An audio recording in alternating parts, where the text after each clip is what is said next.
So, hello everybody. Here we are again for the new moon in Scorpio in November, our members meeting. And today we have a special guest, Irilanna. I am still trying to pronounce her name. I'm terrible with names.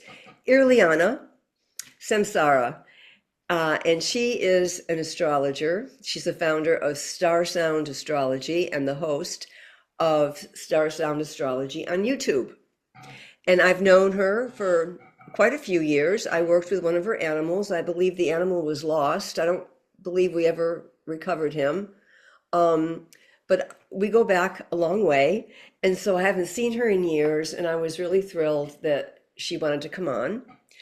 And so she has studied astrology since 2000, and she holds a certification in ancient astrology, which she'll explain to us what that is, through Adam Elenbosch, and I hope I've pronounced his name correctly.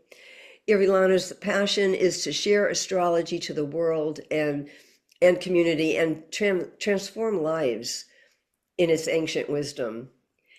She uses astrology to illuminate our life's mission, gifts, and challenges so you can lead a life of purpose and joy. So, we're going to bring her on right now and find out a little bit about ancient astrology and exactly what that is because I don't have a clue. So, Irilanna, come on and welcome to the membership.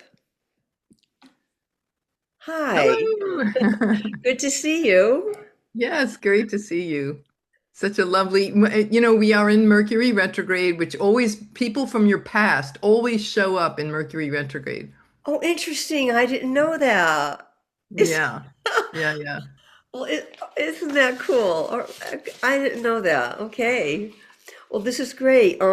Yeah, so I was reading on your website that you were in a corporate job and then you got turned on to astrology. How did that happen? Did you have your chart read or how did you get your beginning? Oh, yeah, I love that question. It's the most fun question for us astrologers is how did you find astrology or how did astrology find you? Um, and so for me, I grew up with, hey, remember newspapers?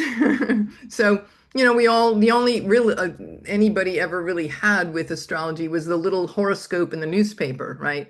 And so my mom and I, and my sisters, we'd read those little things and be like, oh, look at this. This is a really good one for today, and like that. And I never knew anything beyond that until one day. And then I, went off in my work. I studied, I was in the corporate world in Madison Avenue and booked people on television shows and, like nothing like what I do now.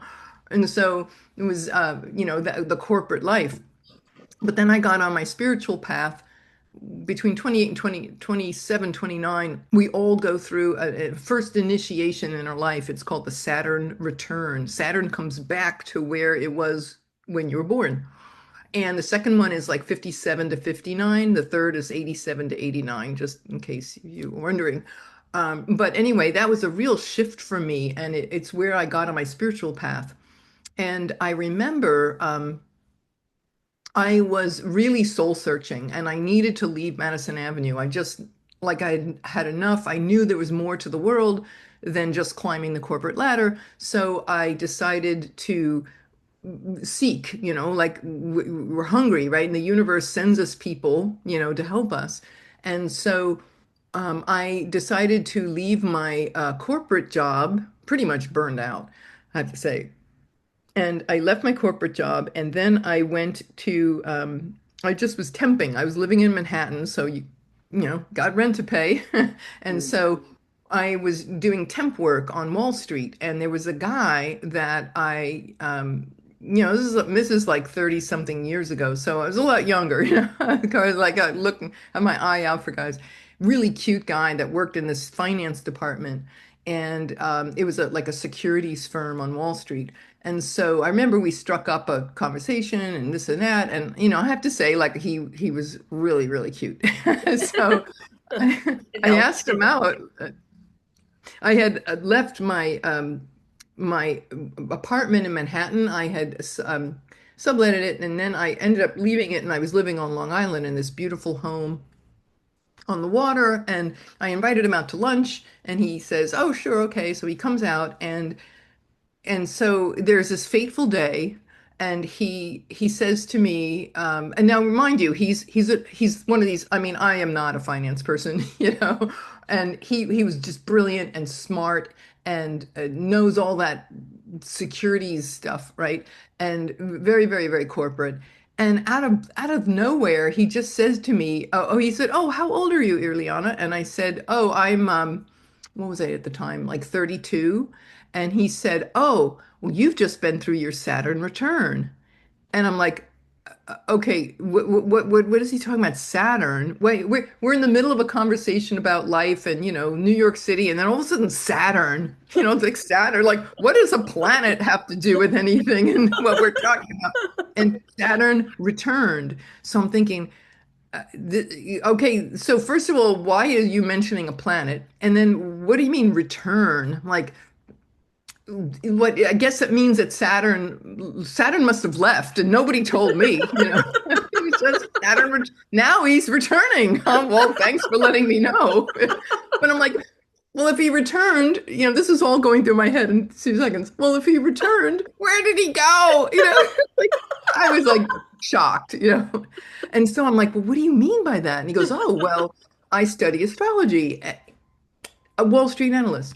Wow. Yeah. Not a hippy dippy. Yeah, Wall Street. I go, well, what do you mean? Like, and he goes, well, when you're 27 to 29, like what I just told you, da da da da da. And you go, and he said, wow, those last few years for you must have been really hard. I'm like, dude, you have no idea. Like it was like, and I said it was to me, it was like when you turn a sock inside out and there's like knit on one side, pearl on the other. And I said it was like turning a sock inside out. Like I didn't know who I was. It was like one of the most difficult periods in my life. And my whole world was just completely upended. And I said, yeah, like he read me like a book. Wow. He read, and I'm like he knew the nature of what I was going through, and he just knew my name. He didn't know, he knew my age, but he didn't know that I'm a Leo or nothing like that. He just, Wow. you know, illuminated my life, and he doesn't even know me. And I'm like, this is crazy. Like, I'm like, holy moly. So there was a seed that was planted that day, coming out of nowhere. Like in the movie Truman Show, when he's doing his happy walk, and then all of a sudden this canister lands, boom, with a thud, and he picks it up, and it says Sirius, like the star constellation, and he's looking, he's like, what is this? It was kind of like that. That's how it landed. So I never did any, I don't remember doing anything beyond that, like that day, but all I knew was that it was like a seed that was planted. And then let me see, a couple of 3 years. Yeah, go ahead. No, was this that the man you studied with eventually, or No, no, no, that was oh, okay. no, Okay. totally different. This was 1990 that this happened. So I went off and I did my life and mo ended up moving to Sedona for 5 years. I got out of the rat race in New York. Mm. And so then I started studying astrology on my own. So for like 20, 25 years, I just studied on my own. And then I had several friends who were really brilliant astrologers. One was academically trained, and the others were just intuitive. They were friends. They used to live here. And I would just basically, like metaphorically, sit at their feet and just ask them questions. So they fed me and helped me see things and learn things. And then I got a book and I was studying, back then it wasn't even social media, it was just blogs and Yeah. books. So I started learning, it was all self-taught. And then finally, in 2020, I was really feeling called. And then again, I could see it in my chart. The eclipse is happening, and one of them was on my Saturn. And so um, I felt very drawn to Adam Ellenboss and Nightlight Astrology. So I took 2 years and I studied ancient astrology with him. And I got certified with ancient astrology. So it was another piece of, it was formal academic training in addition to all my self-knowledge. So So, that's how it so came you, together. on your website, it said that specifically Hellenistic astrology. So, um, What's the difference? yeah, well, what's the difference between ancient astrology and the Western modern That's a astrology? great question. So just so you know, the term Hellenistic is basically interchangeable with ancient. Oh, When I say Hellenistic, it sounds like I'm talking about something in Greece, yes, but exactly. yeah, so I just have to say that it has to do with the astrology that came down mostly through in the Greek Empire and that timing, but of course it predates, it goes back to like Babylon in the West, it goes back to the Babylonian times, like 5,000 years ago. Records can go back as far as that. So, you know, so Hellenistic astrology it has to do with the Greek Empire and the areas that it covered all around the Mediterranean and Alexandria, Egypt. That was all part of the Greek Empire at one time. So the astrology that flourished and grew so much during that period. So the difference, to answer your question, is modern astrology came about through it was actually not until like the 20th century. Astrology, short, 6,000 years condensed to two sentences. Astrology was practiced in the East, Vedic astrology in India, Egypt, Greek Empire. Then it morphed and went underground after the Romans kind of like burned down Alexandria. They didn't want this information out. And so it went underground and it resurfaced in the Middle Ages, and it in the West. In the West, it resurfaced. It was never lost in the East, in India, but in the West, it resurfaced in the Renaissance, in medieval and Renaissance astrology, Islam, the Islamic scribes. They translated a lot of ancient texts into Persian or Arabic, and so it kind of went that way, but then it was driven underground in like the 1500s. A lot of it had to do with the Pope that would use astrologers, court astrologers, to determine many things. Queen Elizabeth I, how did she win her battles? Well, she had an astro magician astrologer planning the times to attack countries, and so they became the number one empire in the world. It's called electional astrology when you elect a date to do something that has very favorable weather conditions. Interesting. Even the Dalai Lama had an oracle, a man, a person, or a spirit that he would consult. Very, very interesting. Okay, continue. Yeah. So, so anyway, yeah, so we're talking about it being suppressed by the time like the 16th century, 17th century. By the end of the 17th century, astrology was pretty much driven underground because remember, that was when the age of reason was coming on board.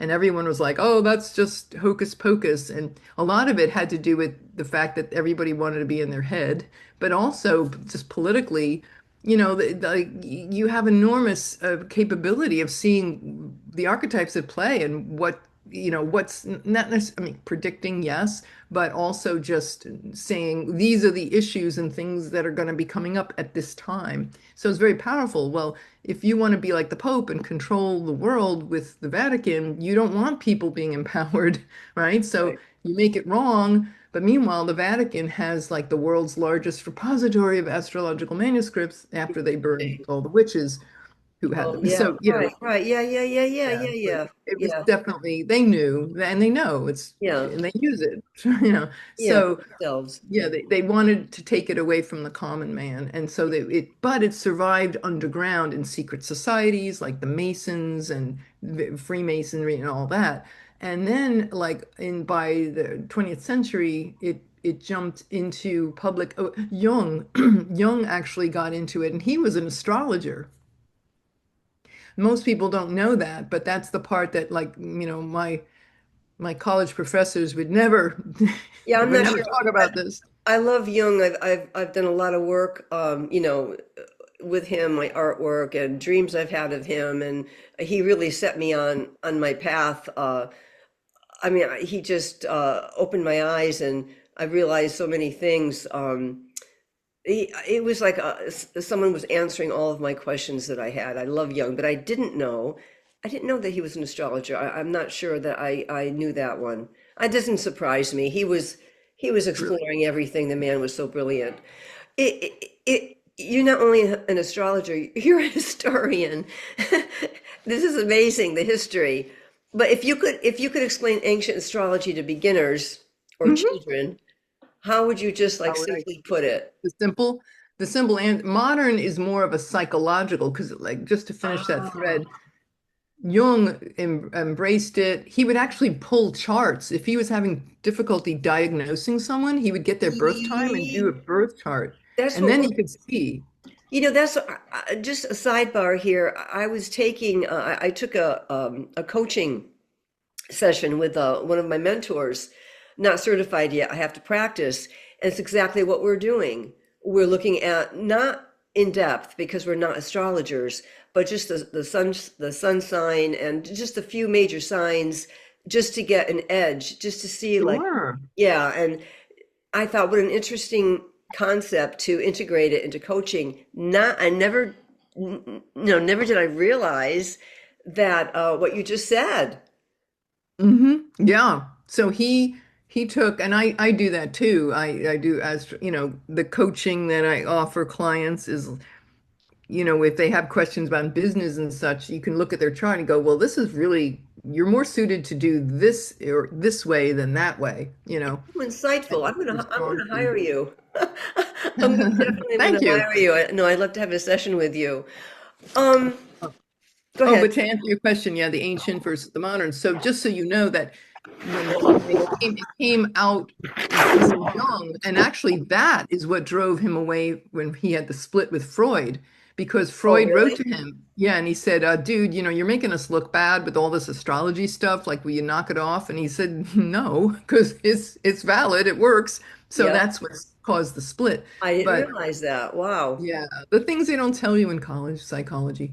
So Yeah. anyway, so and then Evangeline Adams, who was the one who with the horoscopes and the columns in the early 1930s, and so she got in, that way. So it took because of Freud mainly, I mean, sorry, because of Jung, it had a very psychological basis, right? That was the early 20th century. Everything was the psyche and the subconscious and Freud and Freudian this and that. And so the flavor came into a more psychological domain, but the original ancient astrology is the original way in which it was practiced, and it has to do with so much of it was lost to history and many manuscripts burned. There's some that survive, but of course so much more was lost in like the Romans burning Alexandria and such. But the ancient scripts are the ones that what they show you is the if you think of the analogy, everybody, if you think of like going to the doctor and the doctor will take his stethoscope and he'll listen to your heart and he'll like look at your eye, and look in your ear with his that little pen light. So he's assessing, the health of each part of your body. And in ancient astrology, it doesn't have so much of a psychological focus. It has to do with we're looking at the strength of each planet and how well is it able to express itself.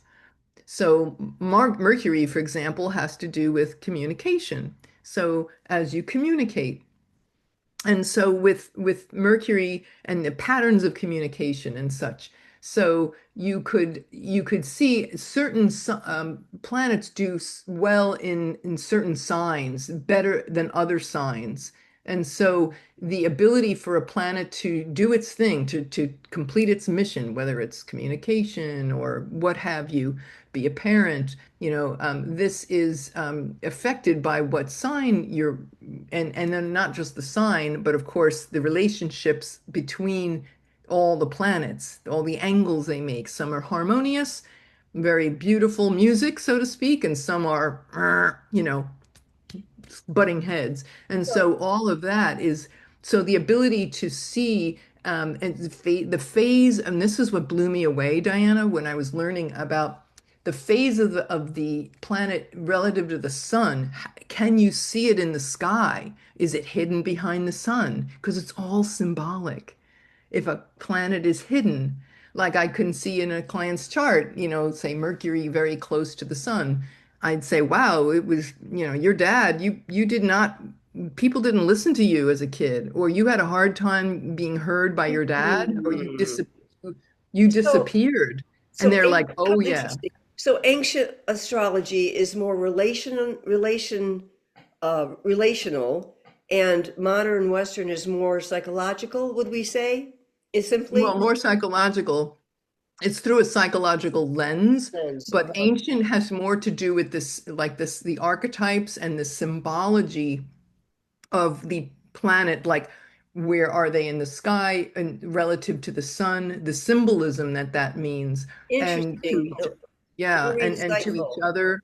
So yeah, and so it's like every picture tells a story, is that famous saying. Hmm. And so the ability of each planet, it's called dignity in ancient astrology, the essential dignities, the ability, the strength of each planet. Like you're looking at, oh, you got really, really good ears, but your eyesight's poor, right? We do that medical diagnosis, and that will tell us, how well can that planet behave and get its mission done. And when you have problem planets, there's a whole branch called remediation. So it's another service I offer, not just natal chart reading, but remediation. We take that weak planet. My software will rank them like a report card. We'll say, oh, you got an F here, but you got an A here. Well, let's go to that F and let's bring that F up and give it, we can do things that will bring up that challenging planet and make it easier to deal with. So it's like if you were walking on a marathon and you didn't have any shoes, but now we're gonna give you a nice pair of Adidas. Well, you still have to walk, but at least it's going to be a lot better than walking barefoot. You know, it just dawned on me because my memory is just like not like it used to be. But you did a reading for me years ago. It was like 2 hours. You went on and on and on. It was amazing. But now that I'm older and going through a lot of transition, I definitely could use another reading. This is so Go interesting. for it. So today, though, you are going to focus, which I can't wait. We're going to turn it over to you, and I'm going to disappear. You're going to be talking about our animals, our animal companions, and because I would love to know how ancient astrology and what you do and how you read the charts, um, you know, pertain to animals and what you have to say to us. So, are we good, or is anything else you'd like to add before I turn it over? No, we're good. Okay, all right. So let me let me shut off my camera. If And anybody has any questions about what I said, oh if any yes, of that, hopefully it made sense. I mean, yeah. let me Anyone know want if to it put in the didn't. chat? Anyone have a question in the chat they'd like to put in? Open up the chat.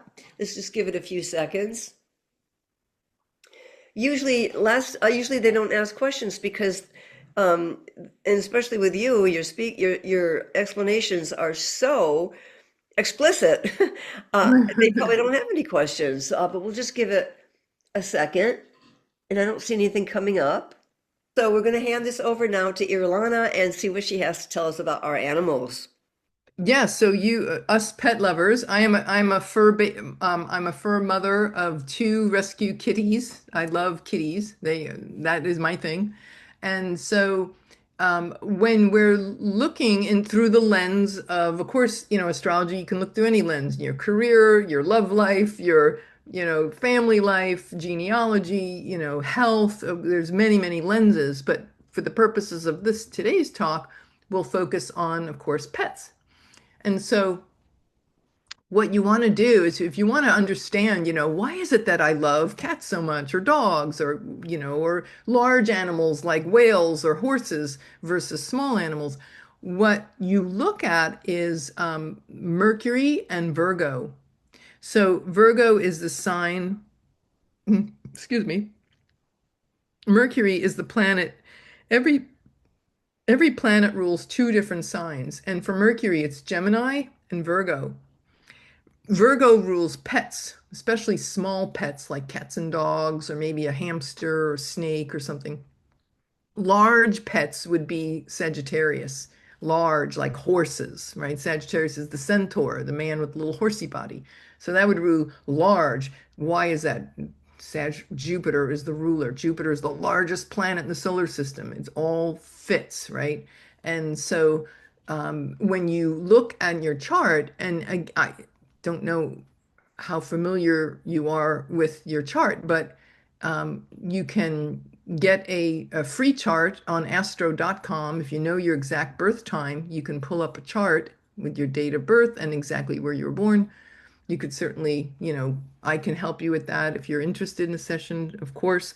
But you would look and see where the sign Virgo falls in the chart. So a chart I'm thinking, I don't know if anybody's familiar with what an astrologer. I don't know your level of knowledge base with astrology. If you know just a little bit or nothing at all, because I certainly don't want to. I don't want to overwhelm anybody. But what I could do is, well, I was going to say pull a chart up and show you, but that's probably too technical. What you would do is look to see what house, which is like if you think of a circle in Western astrology, we use a circular chart and think of slices of a pie, right? And each pie slice is what we call a house. So, in the 60s song and Hair musical, when the moon is in the seventh house, and Jupiter aligns with Mars. Well, that was astrology. So, what the house meaning an area of your life. So, each of these around the chart is an area of your life. So, the part of that pie piece that is ruled by Virgo is going to give you information. That's like everything is like a code. This is like a code, and we decode the chart. So you would see in that part of your chart, this area rules Virgo, which also rules health, service, hygiene. It can rule workplace, efficiency, volunteering, being like the Virgo, the virtuous, humble servant. Well, certainly little animals, taking care animal shelters, right? That's so Virgo. So you can look in that part of your chart and it'll show you, okay, this is where, and of course it's different for everyone. Like for example, in my chart, I have Virgo in my 12th house. And of course, and I have Mercury there too. So I have always, never knowing my whole life, why am I always so drawn to rescue animals? And whenever I wanted a cat, I would never go to a breeder. It was just against my grain. I was like, no, there's so many poor little kitties in the world that need good homes. So of course I'm gonna get a rescue cat. And that's exactly, that house has to do with rescue and working behind the scenes and taking care of caretaking, the forlorn little kitties that are abandoned, it all speaks to that. So depending on what area of your chart you have Virgo will give you a level of understanding. And then again, the ruler of this is not to get technical here because it's a very technical language, so I have to like put everything into English. But the ruler of Virgo, as I said earlier, is Mercury. So that you would look for Mercury in your chart and you're like, oh, okay, where's my Mercury? Because that'll give you another layer. It's like shades of colors. So instead of just a stick figure, we're actually drawing and putting depth in. So it becomes like a Renaissance painting. So there's a lot of shades of color and a lot of nuance so that we peel back the layers of the chart like an onion peel to reveal, in the case of pets, what kind of pets, how do I care for pets, the approach I take, the relationship I have with pets. And so that will give you a huge amount of information, so looking at your Virgo and your Mercury, the things that you love, and such that like your own, my thing is the rescue cat, it's very, very strong. Um, when I met Diana, I had been was going through a very, very difficult transit, and it had to do with Uranus, which I'm going to talk about shortly because you're going to see there's some things coming on board that's going to be very exciting in the world regarding pets. But when this happened about, what was it, a couple of 3 years ago now, and it was making some really challenging aspects to my chart. And it turned out that I lost three cats, actually four, over the course of not even a year. And that was really traumatic. But where was that happening? In a house that ruled death and passing and survival. And it was not easy. And it was making a very tough axe at right angle, square to my sun and my moon. So it was very painful, as Diana can relate. And she was so, you were so kind, Diana, and your heart was so open, and it was such a healing balm for me at that time with losing some of them were ill and one went missing. So, but I could see the story of that unfolding in the chart, and so it's really a wonderful guide to see, when things would happen. And it's not always bad things. I mean, it's also good things, when you get a new pet or when something opens up for you, you can see that in the chart too. So I hope that made sense. So that's one thing where you look in your chart. I would say too, you want to, because that'll tell you about the relationship and the kinds of pets that you like, and the influences, what influences you. All right, then, but now if it's okay with everybody, maybe I could would you like me to take a question now about that, what we've covered so far, or should I wait till the end? I have a question. Sure. I'm going to put it in the chat. Well, I guess I'll just say it. So do you think that, I don't know, I hope I can word this correctly. And I know this is so, astrology is so, complex, but do you think that most of us who do rescue people, rescue animals, do you think that we have similar like planetary relationships, uh, to the animals? I mean, similar people having similar relationships, planetary relationships? Hmm. Absolutely. Yeah, Interesting. there would be some thread. Like if you put yourself in a room full of animal rescue people who work at a rescue shelter. If you put them all in a room, they're going to have something in common. They're going to have very strong Virgo planets, Mercury or 12th house, in service to. It also rules hospitals and hospice, the things that are off So yeah, you would find that. And you can see how they're always about details and such, which is very Virgo, details, details, details, service and details and efficiency and hygiene and, wash your hands. And it's very Virgo. Even physical features, like Virgos can have very kind of not sharply defined, but very, very finely, like sometimes it's like a pointy chin and it's like a certain look that is, or little glasses, you see this little lab technician with the little glasses, like, oh my God, it's like so Virgo. Like my head, you don't want to hear the inside of my head. It's like, okay, when the astrology is running, oh, That is that person, that the is so Capricorn. that is so interesting because intuitively sometimes just by looking at someone I kind of know what they do. And it Yeah, never occurred to me that there are these you know our face, our features, everything. everything is related. It is. It's physical. You can see their first house is your physical appearance. And so you can, a person who has a very chiseled features, for example, little sidebar, like say they have like a squared chin and like a hawkish nose and prominent brows. It's like probably Capricorn rising, because Capricorn is ruled by Saturn and it's very flinty and chiseled. They have that look. Somebody who's a Pisces, it is like watery eyes and kind of pale skin, and and it's like, oh, and they're very devoted, and they're like monks, and they're hermits, and there could be a priest or a nun or something like that. So yeah, but anyway, back to the pets.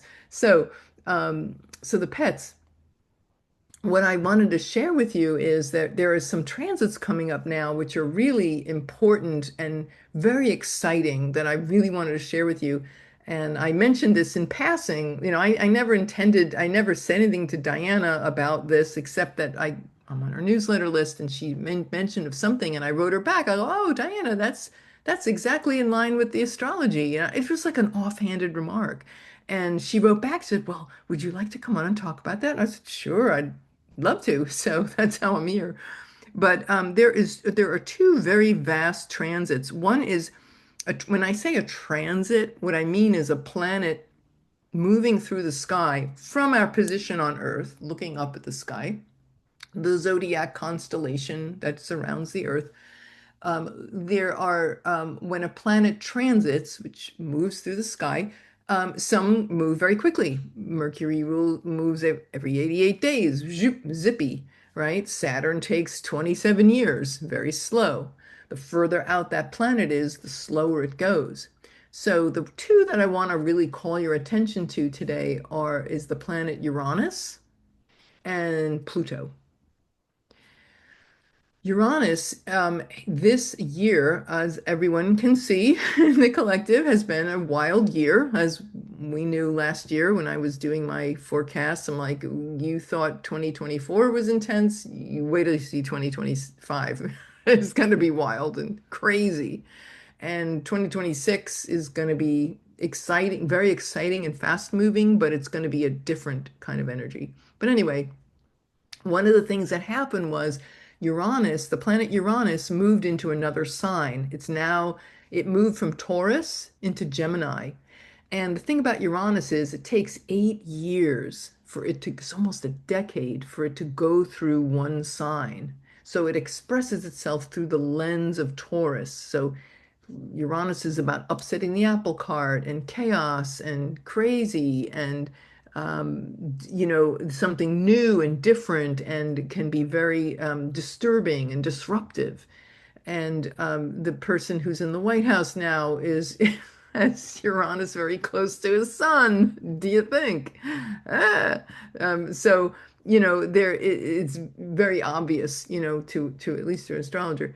So Uranus is that planet of disruption, but also liberation and something new and different and something that's not from the past, that comes from the future into the present. And now it dipped its toe over the summer in around June or so, June, July, August. It was into Gemini, and then it stopped in what we call retrograde, step back, make that. Let me go back to Taurus before I make the full 8 year run. Let me see if there's anything else I need to clean up here before we move on. So it's just went back into Taurus a few weeks ago, and it'll turn around and go direct um, next year. I want to say it's January or so. It's about 5 months. It'll pass.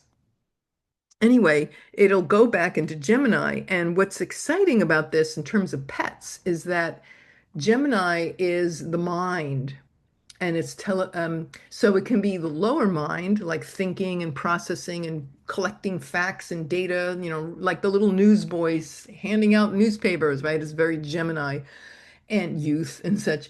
And the Uranus in that sign is some outrageous, new, exciting, breaking the status quo when it comes to communication. And the higher level of Gemini is telepathy. So Uranus in Gemini will very much bring us, not just with pets, but with anybody, like the ability and the conversation shifting to telepathy, telepathic communication. And like what Diana does, it's going to be more and more of that as we move deeply into Uranus and Gemini. And like I said, it'll take 8 years. But next year it goes in and stays in. It's not going back to Taurus. So it's going to stay in there for 8 years. And depending on where you have that in your chart is the area of your life that's going to really be upended. And you women look young, so I don't think there's anybody 100 years old in this crowd, but certainly not. I say that because this is the first time it's ever going to be moving into this area of your chart because it takes 82 years or so, 81, 82 years for it to come around again.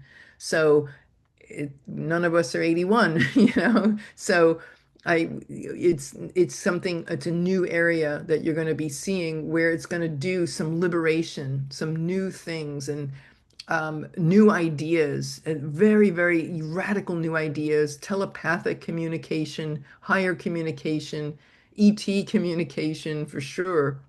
The reason I'm bringing in pets is because the Gemini is ruled by Mercury, and Mercury does rule small pets. So I said to Diana, wow, Diana, this is going to be quite a time with people getting downloads or connections.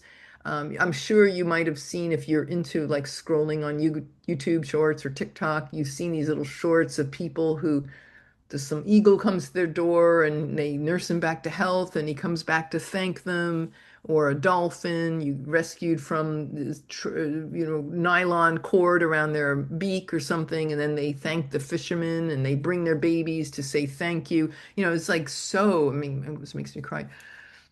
So there's so many openings, new paths of communication that are going to be really coming on board now.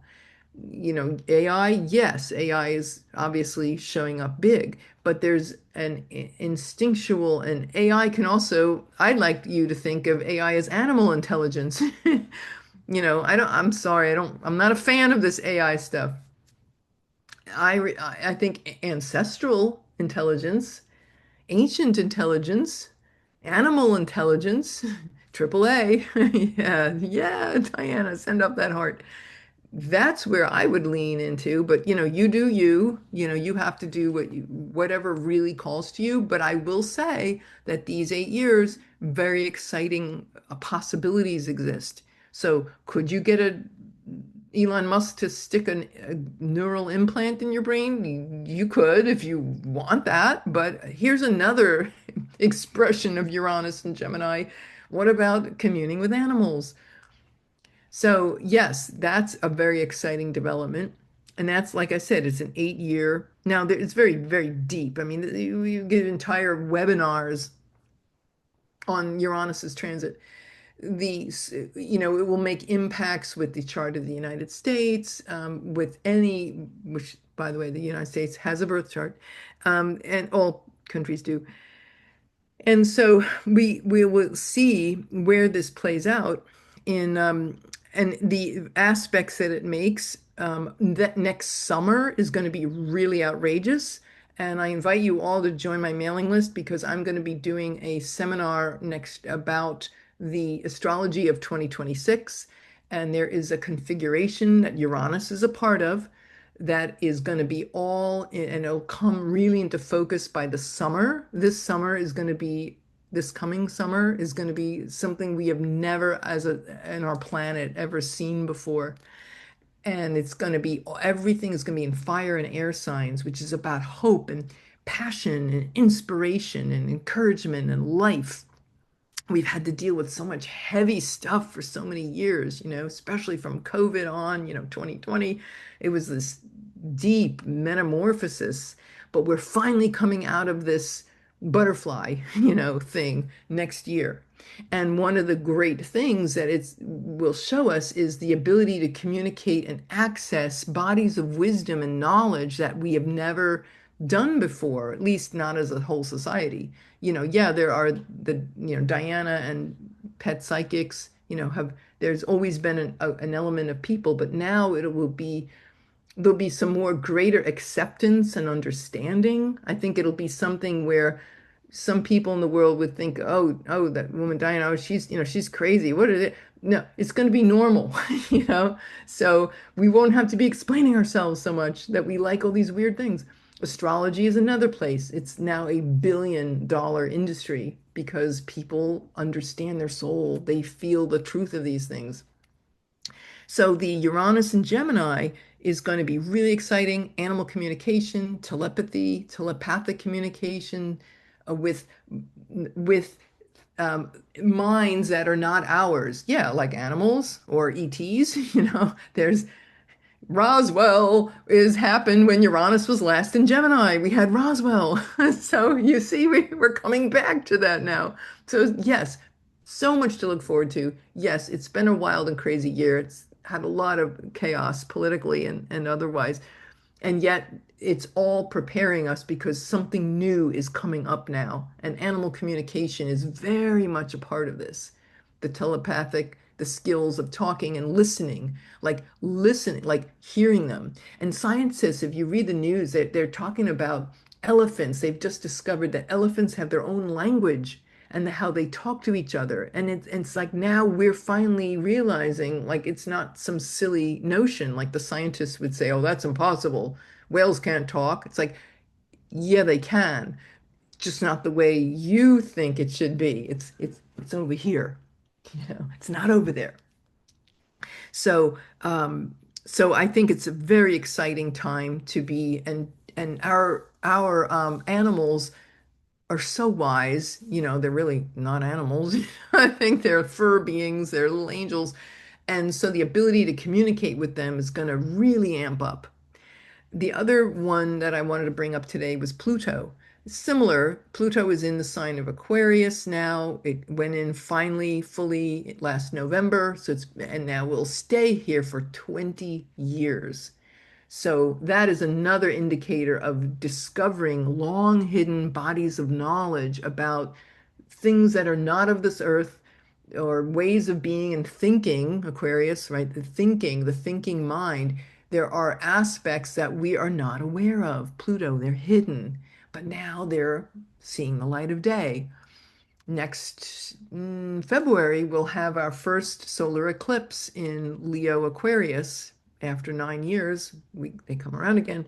Leo Aquarius, there it is. So opening these new doors of wisdom and discovery that are going to be like mind-boggling.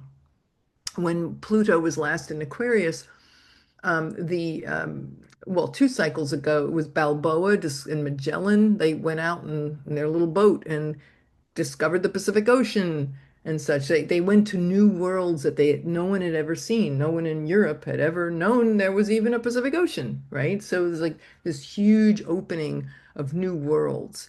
So we can do that with our animals, and the animal communication is going to be outrageous to see this transformation take place and how different a society where you can walk down the street. I mean, I don't know about you, but I think it would be pretty darn nice to walk down the street and said, "Oh, my pet told me to call you this morning," and nobody would lock you up for thinking you're crazy.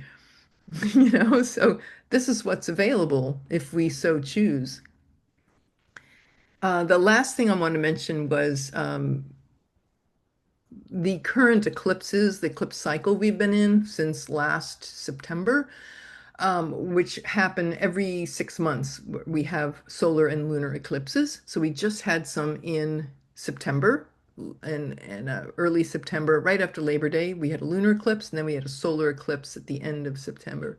And they were in Pisces and Virgo.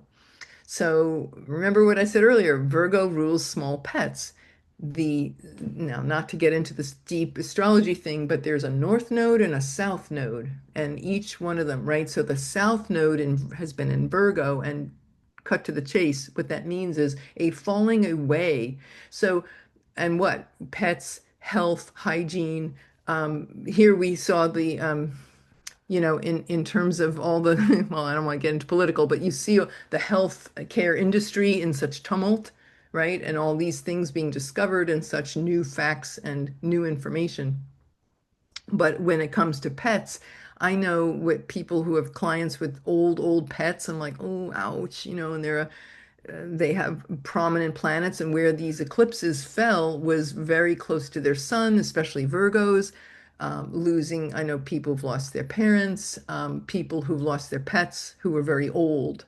So South Node is something that needs to be falling away. Now, that doesn't mean that they're all going to die, because another aspect of this can be some new intuitive things are coming online, like intuitively speak, instead of rationally thinking about your pets, to tune in and feel their feelings and your own feelings, and to be able to communicate with them in a new way.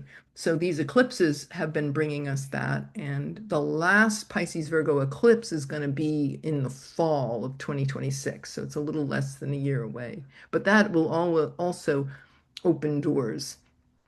for health, the health of pets, our own physical health, and like self-care, and using pets for emotional support is huge. These are things that are coming online more now and now. The emotional support pets, I think, is that what they call them? Emotional support? Yeah. So hopefully, I hope that all made sense. But I'm just kind of broadly giving you a few broad brushstrokes about what's involved and how exciting it is what we're moving into as a world. To like these are very bright, promising things that are on the horizon. So hopefully we can lean into them, and as we do that, we give ourselves space from all the chaos and the drama out in the world, and just wow, our I just did a if I hope you could I invite you to go to my website, and I mean then the YouTube channel. I did this whole thing about the energies right now, and the new moon that just happened this morning. and and one of the things was the horses, that right now this is a really important time, like healing with horses and pets. So I don't know if you guys are only doing cats and dogs, but using horses to heal. Edgar Cayce had prophecies about that were apparently referenced, but very subtly referenced throughout all his thousands of books. And he said that there will come a time in the history of the world where people will reconnect with horses and the instinctual intelligence of them, and that they have been thousands of years. Their heart chakra is 5 times the size of humans. And so standing in the matrix of the horse's heart chakra is mind-blowing. And I just want to invite you to hear. I broke it down very, my dharma is to make astrology accessible to the masses. So it's fun to hang with those really brilliant astrologer scholars, but I'm like, no, I'm not here. I have to give it to the people and make it hopefully humorous and easy to understand. Well, But we are moving into that I time. would say you're a brilliant astrologer. I mean, you're like completely blowing me away. I wanted to say that I have a colleague, and there's many who are doing this work. They are already using animals as their horses, as for therapy. And she was a colleague of mine, Kate, and I went to her ranch, and she laid me on a massage table in a pasture. Mm. And her horse, would come over to me and tell her, what was up with me. And so the horse would come to me, sort of like smell and run away and come back and run away and come back and run away.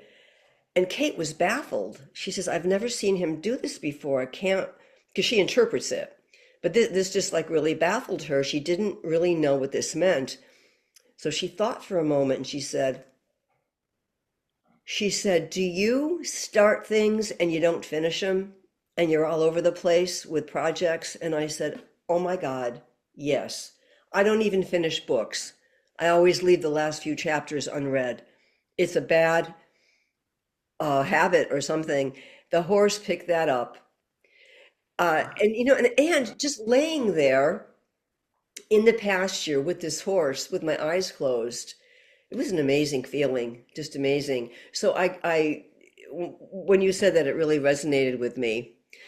Mm. Um, you know, Irilana, I would like to, before we end, before I tell everyone before you share with us how we can get in touch with you, I'd like to do a one card pull, using two different decks. What can we ask? Um, what do we want to ask? I'm going to use my spirit animal deck and then another deck from someone else. What can we ask about what you've talked about today? What do we need to know? Let me think for a moment.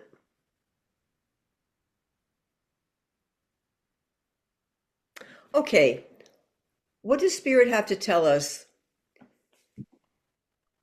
or what do we need to do about preparing ourselves for this download of communication that will be coming between us and our animals?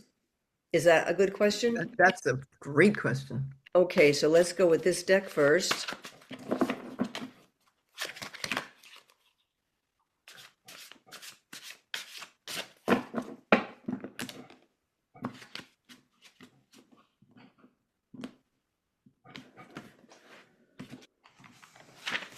This is very interesting, and I'm not quite sure what it means.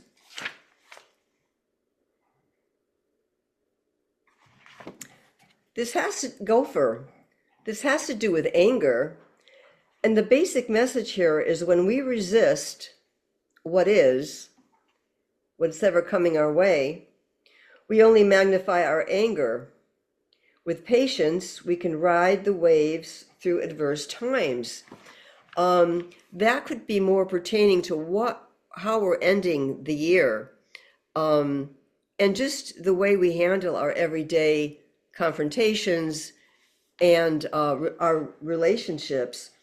But what we fail to realize that churning up the soil, Gopher is making it mineral rich and fertile.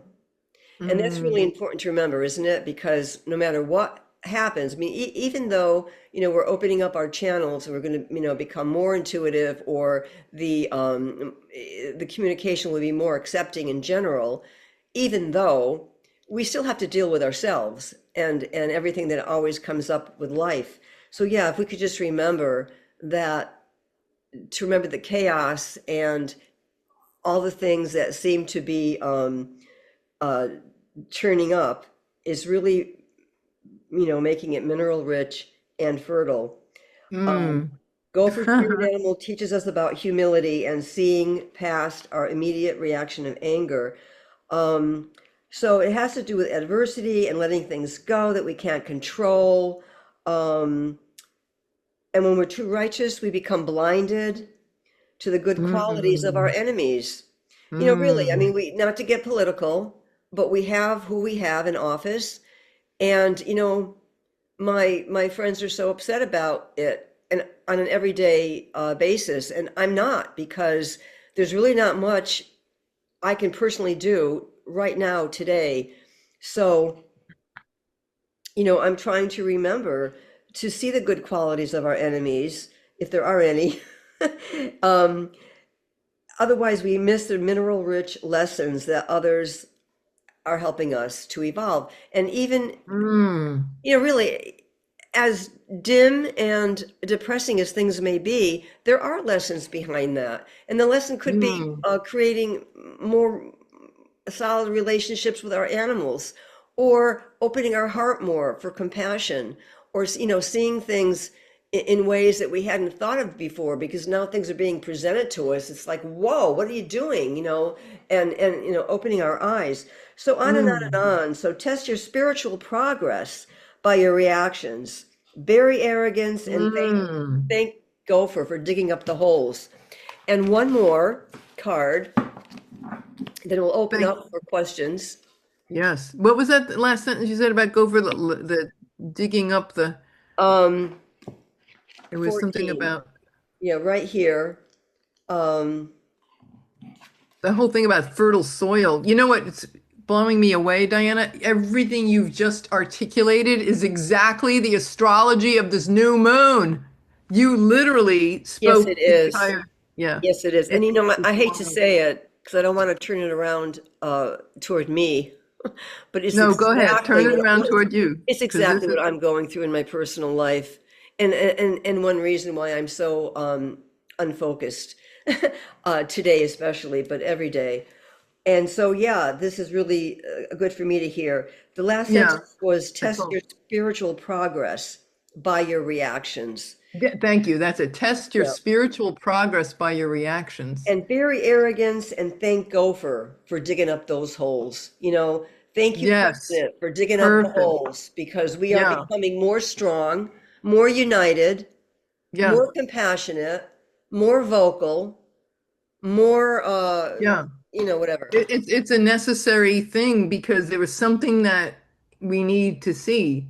And once it's seen, like Swami Radha always says, when you have a problem or something that keeps showing up over and over, it's because a lesson has not been learned. Once the lesson is learned, it no longer repeats. And So as soon as we all get it, not, I mean, critical mass gets it, then there is no more of that human reminds me, left. There's no, yeah, it just it exactly. ceases to exist. So And- we're the ones that are in charge, yes, not the and others. that reminds me of what I just wrote in my newsletter about the new moon yesterday was if we keep repeating the way we've always done things, we can't expect results to be different. We have to Exactly. approach things in a new way, and that's perhaps what 2026 is bringing about Hmm. for us. It's things are changing, so we have to change our views and be accepting and open up to the new change that's coming in. Let's see Yep. what this deck says. That was great. Thank you for That that. was great. I mean, I was surprised. You never know what card you're getting, and sometimes you think, really? But then you read it, and it's what we need to hear. It's not what Yep. we expected to hear. So let's see in this deck, what do we need to know about opening up our channels and acceptance to the new wave that's coming in? Ooh, now that's interesting. I have to read this one. Not, oh, let me wait. Wait a minute, hang on. Not for you. Ah, Number six. Let me just it read looks that. like a window that's closed. Yes. And below it is that fortune cookie. Okay. It's kind of hard to see with that Yeah, bad now I light see it. coming through. Yeah, we see it now. Number six, really quickly. Uh, the essential meanings are a clear knowing that something is being denied you. Rejection is God's protection. So there are times when it appears that no matter how deeply you desire something, I was talking about desire yesterday about the new moon. No matter how hard you work at something, it's exactly what we're saying. The result you seek always seems to elude you. It's as if you don't really get to be in the game and you feel you're just watching from the sidelines. The appearance of this card indicates that you're not going to attain what you want right now, that indeed your dreams for that exact thing will not be fulfilled, but this is a time to radically accept that not everything is available to you when you want it. But take heart, for these are benevolent forces who desire the best for you and have a much clearer idea of what is for your highest good. Rejection is God's protection. I always say that when things don't seem to be going the Hmm. way you want them to go, the obstacles that seem to be falling in front of you are really the universe rerouting you. Something Yes. much better will make you truly happy. It's on its way. Trust this. Yeah, we're like you said, we are coming into a new changes, and we have to remember. I think what this card is saying, things may not always pan out the way we want them to if we're holding on to our old ideas, because we have to accept this new paradigm, or not paradigm, but this new energy coming in. Hmm. That's very Yeah. interesting. Yeah. That's the Okay. astrology. You just nailed it. Both of those Yeah. cards are just, Cards are amazing. I love, I pull every morning and I journal. And I have to tell you, it's life transforming. And it sets me for the whole entire day. Let's open up to the chat. Or raise your hand or just, Madalena, you want to come back on and ask your question?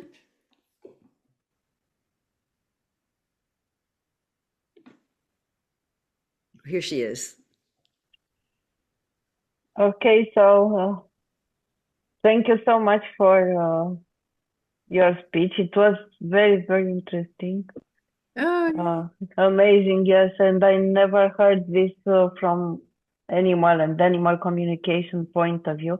Um, okay, I have one question, maybe. Uh, Sure. it's this change in planets affecting in the same way the animals that it is affecting us. So when it is a period with this energy, we are feeling all the same. You mean is this energy, are the animals People feeling and this? animals, yeah. Oh, yes, very much, very much. One thing you can see in the world when you see a bear, my one of my friends, a bear came into his backyard, and we're living in like a rural suburbia. We're not living in the forest. Like a bear to come in into a suburban backyard, yeah, they are feeling it. Absolutely. I have a friend, my dear star sister friend, Katerina. She's amazing, clairvoyant, psychic, very clear. She has had visitation, especially in the last few months. She was literally awoken in the middle of the night with a physical, like, woke her up, and it was a fairy Hmm. that was saying, we're really concerned about the world with, and you know when it happened, because the astrologer, when Uranus went right, was going into Gemini, and these big power lines going up, these 5G and all these high-speed internet, oh, horrible for them, horrible. And they were very concerned, and they know she started a YouTube channel, and she's their spokesperson, and they needed to, like, please tell the world this is really, so yes, and the fairies and other animals have, excuse me, a lot of them are entities, spirits and beings, but that, yes, they do. To answer your question, they're feeling it too. Because and one of the, I'm so glad you asked that, Madalena, because one of the things that what I'm seeing is that, and the horse healing will help us see that we are all connected. What affects us affects the animals, affects nature, and in the last, interesting, when did astrology get kicked out? In 50, about the 1500s. And that's when people really started getting divorced from the world, from the earth. It was that cut. Everybody was thinking in their head and not connected to their body and their heart. And then all the suffering because we've been so disconnected from nature. Mm. And I don't know if you knew this, because not far from where you are, Madalena, in Venice, when COVID shut down all the Yeah. cities, you know what happened in Venice and the canals? Yeah, dolphins came. The No. dolphins. It's like What they were happened? like, if you can just put those stupid Disney cruise ships to the side, like we want to, and now there was nothing, so they could come in. So thank, Oh, yeah. wow. So Does that's a anyone great question. I'm so glad you asked that. Thank you. does Yeah. anyone else have a question? Okay, so Irilana, um, you have a beautiful website, which I've already looked at, and you teach webinars and seminars, and you have private consultations, and you also do retreats. Well, I'd love to do a retreat with you. So, can you tell us how to, and tell us where you live because I don't remember, but tell us how to get in touch with you. Yeah, I'm in Florida, so I'm on Eastern time. Yeah. And I also do astrological coaching and stuff. And you see it, the menus on the website. There was something else that I wanted to Well, your mention. website is, Oh, it's Star Sound. I can type it in the chat if you want. oh yeah, do that. Starsoundastrology.com. And I also do the YouTube channel, Star Sound. You can just look up my name, Irilanna Samsara, so I can just type it in the chat for you guys. It took me forever to remember how to spell your name. Now I'll That's never okay. forget it. I just remember ear. Irilanna. Think of Irilanna Samsara. So that's my spiritual name. It was not my birth name. Yeah. So yeah, and so you can find it on YouTube, and so yeah, and the information I just shared about the new moon is, it's a very intense new moon. Just give yourself lots of space. And when everything Diana said is absolutely spot on about this toxicity and just I would think too with Venus and Scorpio, there could be just a lot of anger about relationships or past relationships or love or intimacy where there was, power plays and manipulation. I mean, we're seeing it in the Epstein files, right? It's like there it is, Venus, Scorpio. But there is that in our own life. There are some secrets and things and maybe some painful ideas and feelings that we need to heal. So the last two episodes I did, the one I just came out yesterday, and then the other one I did like a week, 2 weeks ago, the Grand Water Trine. It's enormous healing right now. Let it cry, Kleenex. In our country, Kleenex is the tissue, Monalina. I don't know if you have Kleenex in Romania, but yeah, cry, a lot of tears. But it's necessary for what's coming next year. We have to get all this out, all this toxicity. How can we have a transformed planet if men are trafficking little girls? I mean, you can't handle, right? This is good. This is our consciousness is raising and saying, wait, we can't have this.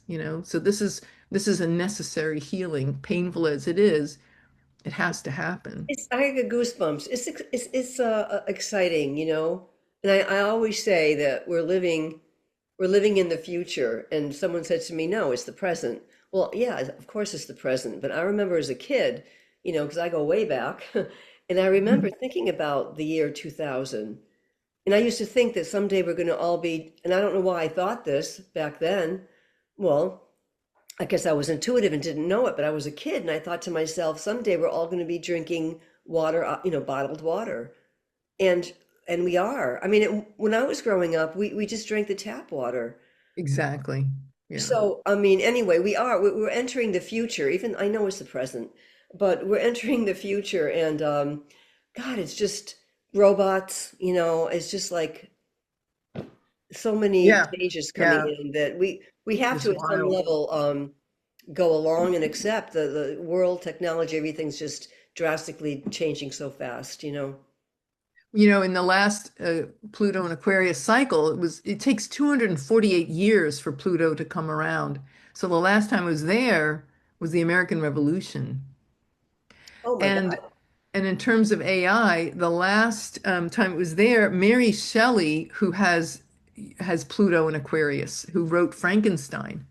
29 Mm, Aquarius. Yeah. So that's the horrors of this engineered life and how the runaway, how the karma, you could say, of doing things because of the ego wants it. And is that really respect? Is that really integrity? Is there any integrity to that? So here we are.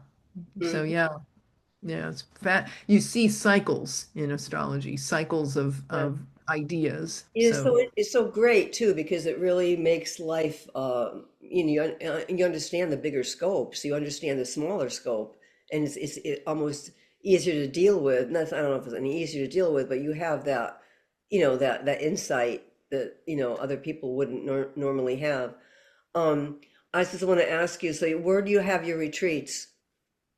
I did one with Katerina about a year ago in Florida, in New Smyrna. But if people want to invite me to do to be in a certain area of the country or Really? world, that's also available.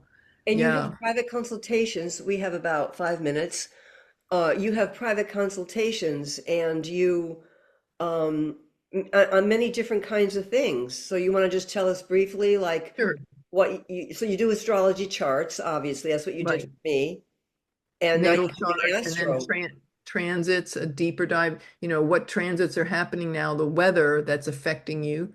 And then there's the astrological remediation. We take the weak planet in your chart or planets and we show you there's practices, medicines, gemstones specific to bring those planets up so you Oh, can wow. deal with yourself better.